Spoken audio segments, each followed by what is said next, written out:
It began as just a normal football match on the pitch, but its aftermath has led to the trade of punches in the media between the South African Football Association and the Ghana Football Association. GFA President Kurt Okraku has described South Africa's allegations of match manipulation and match fixing against the Ghana Football Association as frivolous.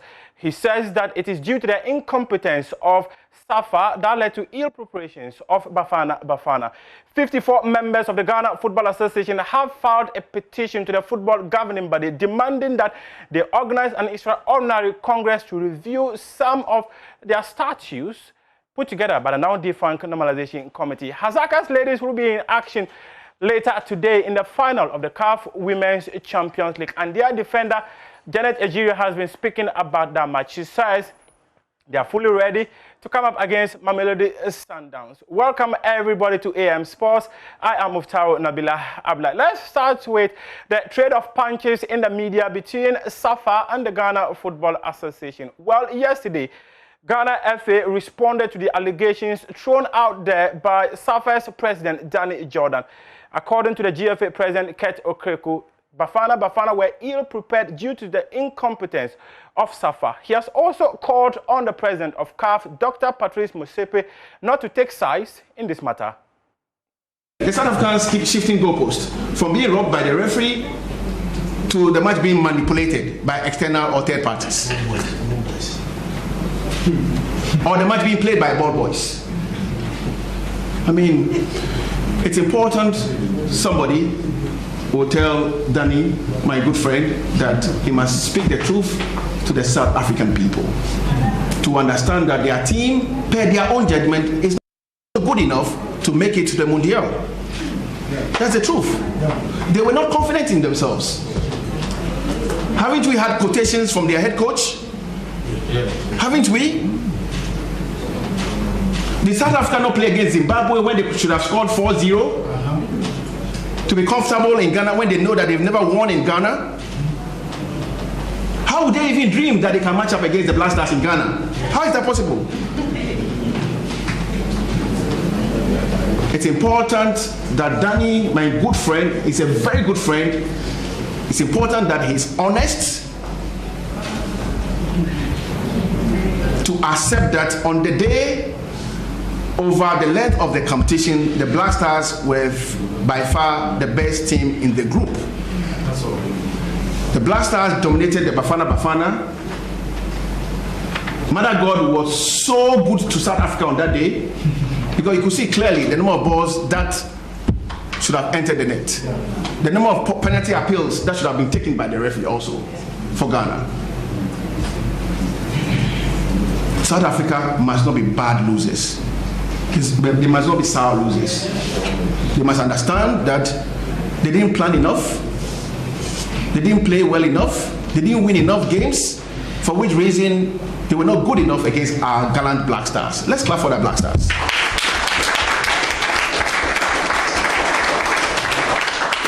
And I want to assure everybody in this country that for Danny Jordan to speak against the president of our land is most unfortunate. For Danny Jordan to say that the result of the game will have socioeconomic impact on Ghana, same could be applicable to the Republic of South Africa. Since when did South Africa become a superpower over Ghana in football? Are we kidding? Are we kidding here? Why should the Republic of South Africa, especially the SAFA, think that they can manipulate to get two legs into the Mundial? This will not happen. Because Ghana will defend our right to the maximum. And I want to tell Danny Jordan that he cannot drag the president of the Confederation of African Football into this. Motsepe is the president of CAF. He's not the president of SAFA. He doesn't call the shots as SAFA. We voted for Motsepe to represent a truly democratic African Confederation football and not to take sides. And for Motsepe that I have known him, will never take sides. And I don't expect him to take sides.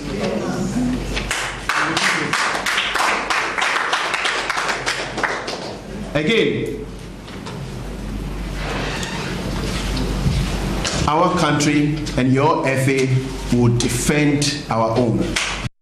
Well, SAFA were expected to present their evidence to FIFA by the close of yesterday, and we will be following up to find out if they presented those details to FIFA and what the details are. We'll be sharing them with you here on the AM show. Now, let's talk about some members of the Ghana Football Association who are demanding that the football governing body call for an extraordinary Congress to make changes to the current statutes put together by the now defunct Normalization Committee. They have also called on the Ghana Football Association to put on hold the commencement of the new Division 1 League, which is expected to commence later today.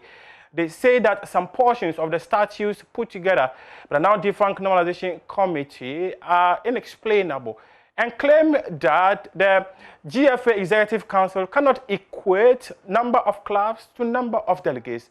There's more in this report. Members, which include Premier League clubs such as Asante Kotoko, Real Tamale United, Elmina Sharks, and many others, want a review of Articles 81(6), 39K, and introduction of a new clause to Article 27. The petition, which copied the Jubilee House and Ministry of Youth and Sports, Pejoy Sport sources called on the FA to hold on to the commencement of the new Division 1 League season, scheduled to start on November 19. Per their agenda, they say the FA should consider and delete Article 81, in particular 81(6) from the 2019 GFA statutes. They added that they should also consider and delete Article 39K and to consider and approve an amendment of Article 27 by adding a new Article 27Q as follows: to approve and issue regulations for the organization of all competitions of the GFA. We hereby resolve that the commencement of the Division 1 League scheduled for 19th November 2021 be suspended by the Executive Council pending the final determination of all issues raised by the members of the GFA Congress through this resolution at a meeting of an extraordinary Congress of the GFA. The clubs argue that at the 2021 Congress of the GFA held on October 28, the Secretary General, Prosper Harrison Addo, presented a new structure for men's competition of the GFA dubbed the Football Pyramid. According to the Secretary General, at the end of the 2021-2022 football season, 30 clubs will be demoted or relegated from the Division 1 League to the Regional Division 2 leagues to pave way for the creation of a new 18 Super Club League. The petition to the FA noted the decision of the Executive Council appears to be based on Article 81(6) of the GFA statutes. The members say the creation of the new Super League for Division 1 League clubs appears to be based on this article, where the number of delegates representing the Division 1 League shall be reduced to 18, down from the current 48, at least by the end of the second football season following the adoption of these statutes. The clubs say, with the greatest respect to the Executive Council, the GFA misconceived the meaning of delegates for clubs under the above article. In the whole of 2019 GFA statutes, nowhere is a provision made for an 18-club Division 1 league. Article 81(6) is the only clause that dealt with delegates, but not an 18-club league. Delegates and clubs are not synonymous and cannot be used interchangeably. The petition noted that a part of the statutes, especially Article 26, created 36 delegates for Premier League clubs, but only 18 clubs are participating in the Premier League. The same article created 8 delegates for Women's Premier League clubs, but 16 clubs are participating in the Women's League. The Division 1 League is the only competition whose delegate is equal to the number of clubs participating in the league. A resolution of delegates does not result in corresponding reduction in clubs unless it is provided in the statutes. The clubs also argue that the current statutes of the GFA does not recognize the creation of a new football competition. They say the statutes must be reviewed to include the new competition before it can take effect. And now let's talk about the CAF Women's Champions League final, which will be happening later today. It is Ghana's Hazakahs Ladies against South Africa's Mamelodi Sundowns. And Hazakahs Ladies skipper Janet Ejire is confident that they have what it takes to become champions of the maiden edition of the CAF Women's competition.